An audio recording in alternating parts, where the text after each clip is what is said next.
जय गुरु। पूर्ववर्ती भिडियोरे आमे माने लेखकों सद्गुरु सन्धानर किछि घटनावली शुणिथिले।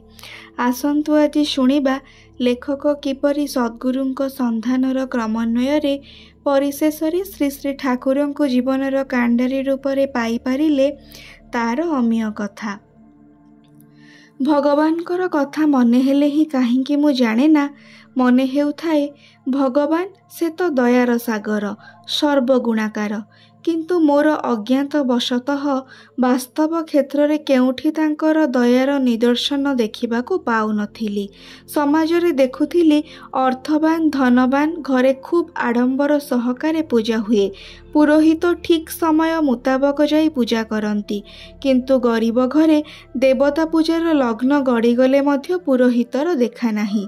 देवता पूजा एवं पुरोहितर एही वैषम्य देखि मन भितरे दुख हुए।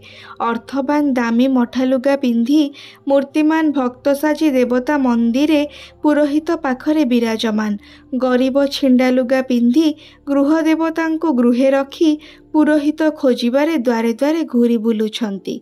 एसबु मोर मनरे देवता और धर्म उपरे क्रमे अविश्वास आनी देइथिला। एहापरे मोर जीवन सम्मुखरे जेउमानंको देखिली सेमाने हेले सर्वहरा तथाकथित सन्यासी। एही रूप मो सामनारे आहुरी विभत्स बोली प्रतिभात हेला।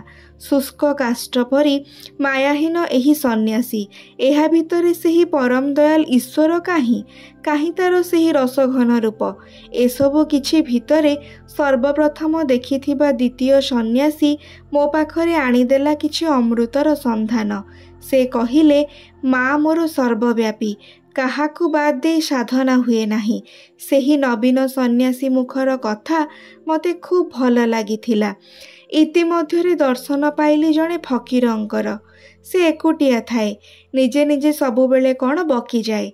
फकीर काहारी सांगरे कथा कुहंती नाही।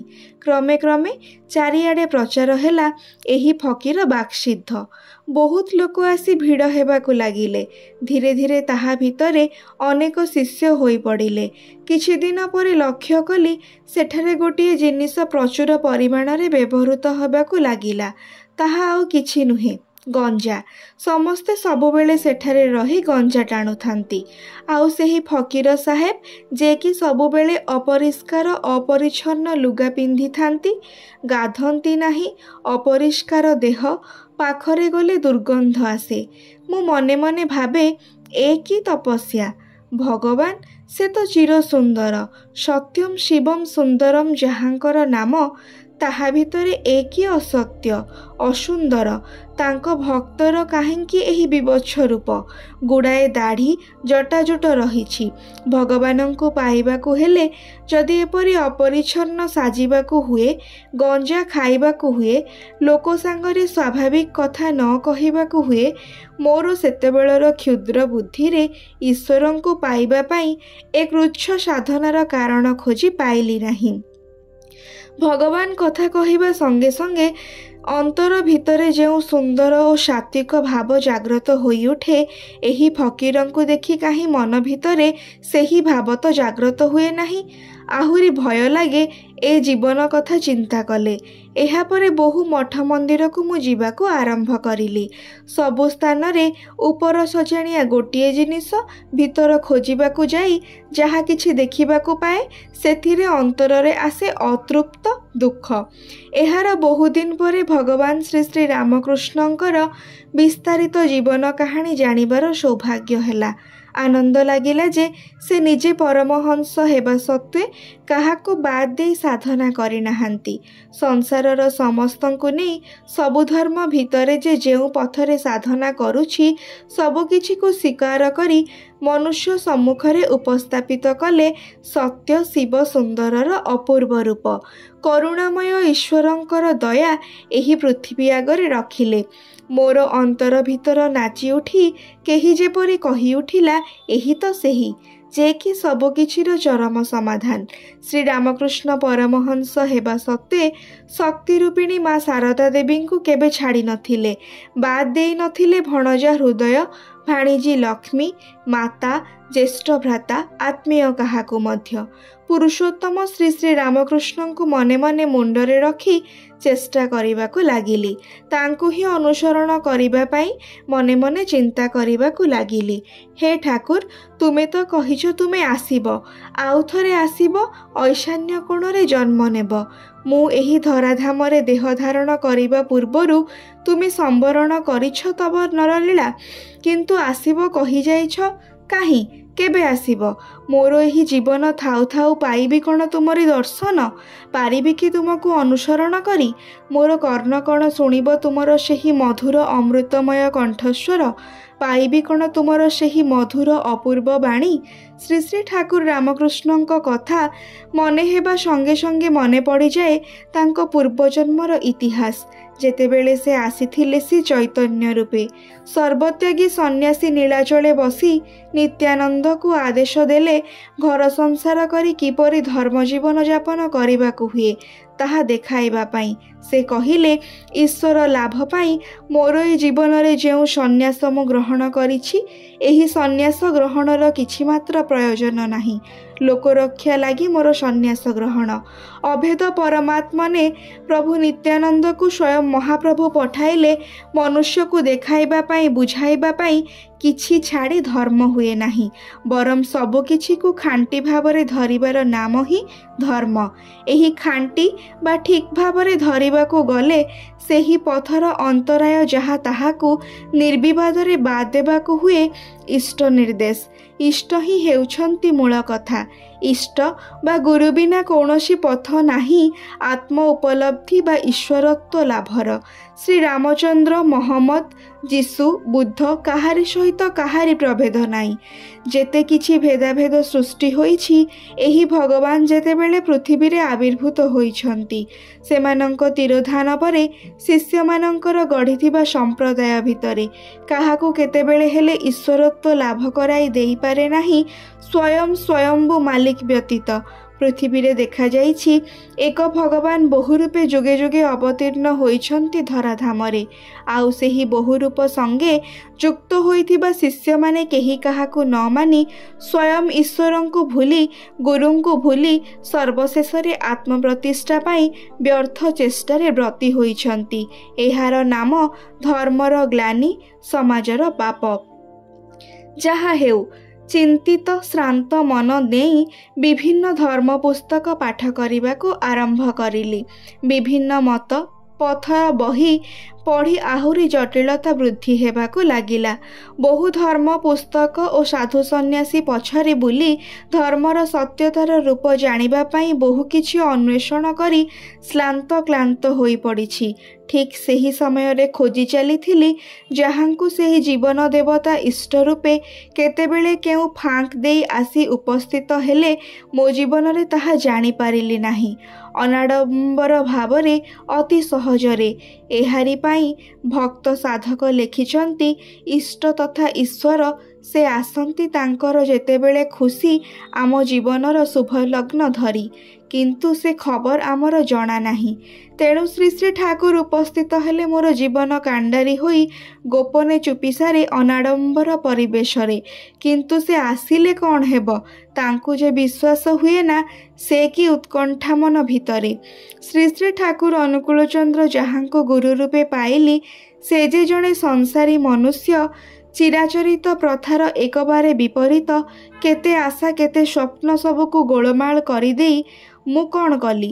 ମନ ଭିତରେ ଝଡ଼ ବହି ଚାଲିଛି, ଛୁଟି ଚାଲିଛି ତାଙ୍କୁ ଦେଖିବା ନିମନ୍ତେ। ଦିଲ୍ଲୀ ଏକ୍ସପ୍ରେସ୍ ରାତ୍ରିର ଅନ୍ଧକାର ଭେଦ କରି ମେଦିନୀ ପ୍ରକମ୍ପିତ କରି ଛୁଟି ଚାଲିଛି, କିନ୍ତୁ ମୋର ମନ ସାଙ୍ଗରେ ତାଳ ଦେଇ ସେ ଚାଲିପାରୁନାହିଁ। ଅସ୍ଥିର ମନ ଖାଲି ଭାବି ଚାଲିଛି, ଦୀକ୍ଷା ନେଲି, ଗୁରୁ ଗ୍ରହଣ କଲି, କିନ୍ତୁ ତାଙ୍କୁ ଦେଖି ନାହିଁ। କି ଭୁଲ କଲି? ପୁଣି ଭାବୁଛି, ନା ନା, ମୋର ଦୀକ୍ଷା ହୋଇନାହିଁ।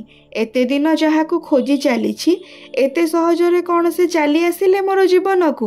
ଶ୍ରୀ ଶ୍ରୀ ଠାକୁର ଅନୁକୂଳଚନ୍ଦ୍ର ବହୁବାର ବହୁ ଲୋକଙ୍କ ପାଖରୁ ଶୁଣିଛି ତାଙ୍କର କଥା। ଯେଉଁମାନଙ୍କ ପାଖରୁ ଶୁଣୁଛି ସେହିମାନଙ୍କର ଆଚାର ଆଚରଣ कथा एवं चालीचलन काहारी सांगरे काहारी जोगाजोग नाही। तेणु किपरि विश्वास करिबे जे श्री श्री ठाकुर अनुकूल चंद्र ही सेही परम पुरुष श्री चैतन्य श्री रामकृष्ण। विगत 2 दिन 2 रात्रि निद होई नाही, भोक लागू नाही। आज यही मुहूर्त रे आखिरे निद नाही। गाड़ी रे सोइबा पई स्थान संरक्षित रहिछि, देह को बिछणा रे देई पारु नाही। उत्त्यक्त मस्तिष्क भाबी चलीछि किए से, किपरि से देखिबाकू। भगवान को अंतररु डाकुछि, हे भगवान, हे ठाकुर, जदि तुमे आसी थाओ चिन्हिबाकू दियो प्रभु, जानिबाकू दियो प्रभु। अज्ञान मुहि मोर ज्ञान चक्षु उन्मीलित कर। आउ केही भंड जदि तुमरी नाम धरी ए पृथ्वी रे आसी निजकू भगवान बोली परिचय दे चली थाए, मते शक्ति दियो प्रभु। हे चिर चैतन्य पुरुष, जागृत करिदियो मोर पुरुषाकार। मुझे परी बुझी पारे सेही असत्य भंड को एवं ध्वंस करिदेई पारे तार एही पैशाचिक नरलीला को। मुही जेपरी तांको जीवनर शेष लोक हेबी, जहा परे से आउ काहाकू भंडाई पारिबे नाही। हे ईश्वर, तांको ध्वंस करिबार एही पृथ्वीरु घुंचाई देवार सर्वशक्ति मते दियो। मु जानिछि ता पर मुहूर्त रे सेठाकार समस्ते मते मारी छिंडाई खंड खंड करिदेबे, किंतु ताहा हेउ। मोर ए जीवन तो दिने जीव, किंतु से जीवन मोर सार्थक हेउ भंड ठक लोकं को ध्वंस करी। पर मुहूर्त रे पुणी भाबुछि, ओगो दयाल, ओगो दीननाथ, मोर एहा दंभ नुहे, तुम पाखरे करुणा मिनती। मते चिन्हिबाकू दियो, बुझिबाकू दियो। तुमे आसीथिले तुमर चरण रे आश्रय दियो। तुमे तो अंतर्जामी। एपरी चिंतारे केतेबेले रात्रि भोर होई आसिला। जसीडी स्टेशन रे गाड़ी आसी छिड़ा हैला। ओल्हाई पड़िली मोर साथी भक्तपद घोष को निर्देश रे। दिल्ली एक्सप्रेस रु ओल्हाई आउ गोटे छोट गाड़ी धरी देवघर बैद्यनाथ धाम रे आसी उपस्थित हेली। एई सेही मोर चिरवांछित स्थान, जहाकू मु चिंता करी आसुछि गत 3 दिन 3 रात्रि धरी। भक्तदा सांगरे रिक्शा करी जाई तांको घरे उठिली। भोर रे गाधोई उठी देखिली भक्तदार गाधोइबा होई नाही। मु घरु बाहरी गोटाए रिक्शा करी चली गली पुलिस थाना को। सेठाकार थाना इंचार्ज को कहिली, मु जाउछि श्री श्री ठाकुर अनुकूल चंद्र को दर्शन करिबा पई। जदि 2 दिन भितरे आसी एठारे थाना रे पुनराय खबर न देबी, ताहले ठाकुरंक आश्रम रे मोर खबर नेबे, काहेकि ना सेठारे मोर विपद हेबार संभावना अछि। एही फास्ट इनफॉरमेशन थाना रे देई रिक्शा करी पुणी मु फेरी आसिली भक्तदांको घर को। इतिमध्यरे भक्तदा प्रस्तुत होइछन्ते आश्रम को जीवा पाई। मते पचारिले, दादा कुआडे जाइथिले? मु सत्य घटना को चापी कहिली, टिके बुली जाइथिली। भक्तदांको मु कहिली, आसंतु रिक्सा रे आश्रम को जीवा। भक्तदा रिक्सा रे जीवा को राजी हेले नाही। कलिकतारू आनिथिबा प्राय 200 आंबर गोटे झुड़ी, जहार कि ओजन प्राय 30 रु 40 केजी हेबो, ताकू से कांधे चलिबाकू लागिले। मु भी रिक्शा छाड़ी दे तांको साथी रे चलिबाकू लागिली। आउ मने मने विस्मित होई भाबिबाकू लागिली, एही युवक भक्तपद जे कि बीए पास एई आंब झुड़ी रिक्शा रे न नेई निजे कांधे नै चलिछंती।